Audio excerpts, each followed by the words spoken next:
Okay, welcome back to the channel. I believe my last video was in May of this year, so quite a bit's changed. And I've recorded a whole video before this and then realized I hated it and didn't want to talk about any of the stuff that I brought up.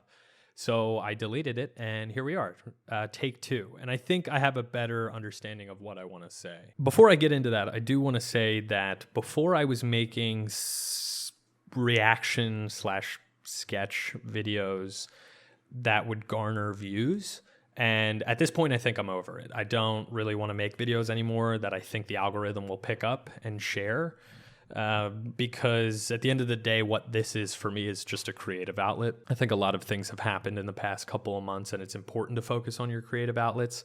And at this point, I think you very quickly can figure out in today's world, not today's world, but in today's media sporadicness, you can find whether or not you are going to have a place in it, right? And what I mean by that is everybody who tries to start streaming or a YouTube channel, whatever it is, any form of content, podcast, you're going to be able to find out very quickly if you have what it takes or you don't. And anybody who says to you, no, I was podcasting for years or I was streaming for years before anybody even noticed me, that was a long time ago. We're in a world today where the next person needs to explode onto the scene, or they're never going to understand what is supposed to propel them, what could propel them to the top. And that's my personal take. I know people view the media market very differently. And there are people, like I said, who have been streaming for years and then all of a sudden blow up. But with how saturated everything is right now, it's very hard. So all that is to say, I'm not doing this for that, right? This is just a creative outlet. I'm thinking of an example now. Think of that streamer Nadia, who is the girl who streams Call of Duty, and how everybody is accusing her of cheating, right? That's sort of what has propelled her to become so famous. And I don't care if she's cheating or not. It genuinely does not matter. It's like if baseball players take steroids, I don't care. It makes the game more watchable and it makes streaming more enjoyable, I guess. And it's no coincidence that she's a woman and that the Twitch community is the most misogynistic, toxic community out there. But that's besides the point before I start white knighting that whole situation. All that is to say, I'm not making videos for views anymore. I'm making them for me. I just want to, and if people listen, that's great. If they don't, then who cares? A lot has happened since my last video. When I was recording before, I was sort of just rambling about stuff I had written down. And then it occurred to me that it might be better to create a video that pertains to a specific audience. And what I mean by that is I think most of the subscribers I have on here are my friends, and most of them can relate to what I want to say. And that has to do with moving to a new place on your own when you good, dude? Moving to a new place on your own when you're 23, 24 years old. Anyway, since my last video in May, there have been a few changes. I got a new job. I moved back to Philadelphia out of the Scranton area. Well, that's about it. I guess a couple other personal things, but since that happened, there are some things that have come to light. And I know if anybody older than me watches this video, they're going to be like, you know nothing yet, like just give it time. Great, thank you for your input. There are some things that you come to learn when you move on your own. Back in January of this year, I was pretty hell-bent on working in the music industry. I wanted to work on the business side of things, more specifically on the artist and representation side of things.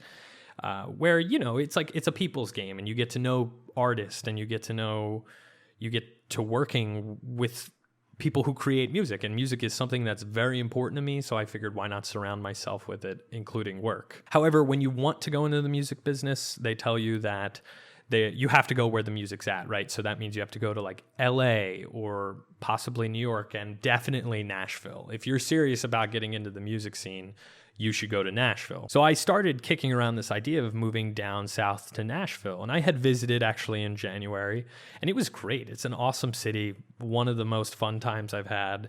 Food is delicious. Culture is there. The music is, everybody is good. Everybody is good in Nashville. There's not a, you see like a random act on a street and you're like, how is this person not famous? That's because they all conglomerate there. So I had gone through the process of applying to jobs and looking at places and talking to people, but I started to realize that if I moved down to Nashville, I wasn't going to know anybody. And when you move somewhere and don't know anybody, that's kind of a big deal, right? You feel a little lost in the weeds, and it may be hard to make friends, or you might just be scared. But I had realized that might not be something I want. I didn't want to move down to a new city and not know anybody, especially in a cutthroat city, because I figured in a city like that, or in a city like LA where everybody's trying to make it, it might be hard to discern your real friendships.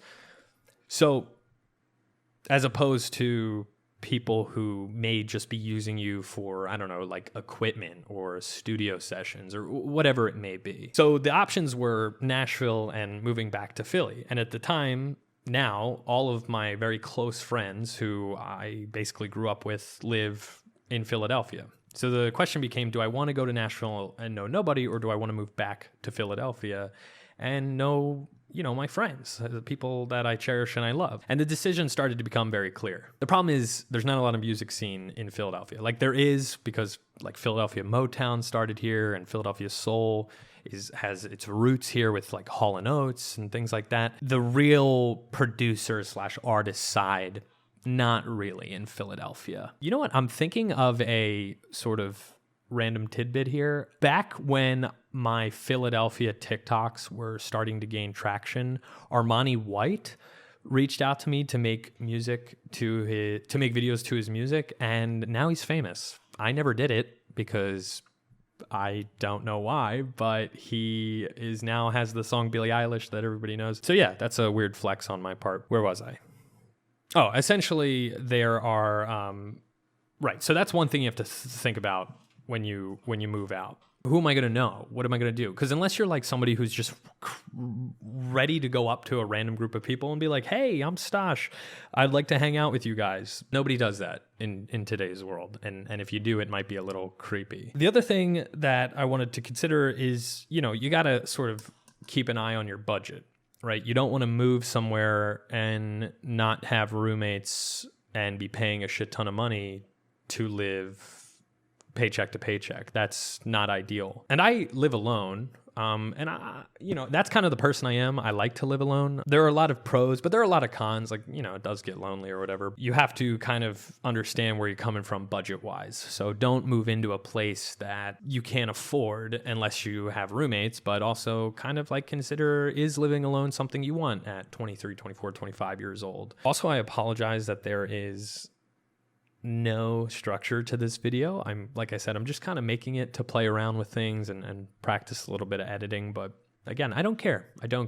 So thank you. The other thing I want to talk about is you should kind of research the city you're moving to. Having grown up in Philadelphia, albeit sort of a different part, I knew that Philadelphia has some great things about it, but it also has some really tragic things about it. One of the sort of unfortunate things about Philadelphia is we have a pretty severe homeless population. And that is a whole problem in itself that needs to be addressed at the root. We also have a pretty big drug problem. And that can be something to consider when you are moving to a new area. You want to be safe. You want to make sure that you're secure. I mean, you look at things that happen in the news, and it's very difficult for people to say that about any place, right? Take, for example, I want to get her name right. Look at Eliza Fletcher, someone who was just running out and about and gets kidnapped and killed. Like it's tragic. It's terrible. All that is to say is just kind of have a hold on the city you're moving to. And any city you move to is probably going to have a pretty decent crime rate just because of the nature of population, right? It'll be a lot less than the suburbs that you grew up in or want to move to. Be cognizant of proactiveness in plans. That's really the only way I know how to put it. There's a quote that always comes to mind when people are feeling lonely or may be seeking answers to isolation. And the quote comes from a Jesuit. No, I think it comes from St. Ignatius, but don't Don't quote me on that. Quote says from St. Ignatius, in times of desolation, avoid isolation. And basically that means when you're feeling down and out and you're alone, lean on the people who you can lean on. There was no structure to this video, and the more I hear myself talk, the more I hate it. Can't even remember what I said. I just rambled this whole video. But when you're deciding a place, make sure you know where you're going. Don't blow all your money, but don't stop yourself from having a good time. Be proactive in plans. Dude, this video is fucking terrible. Thanks for watching.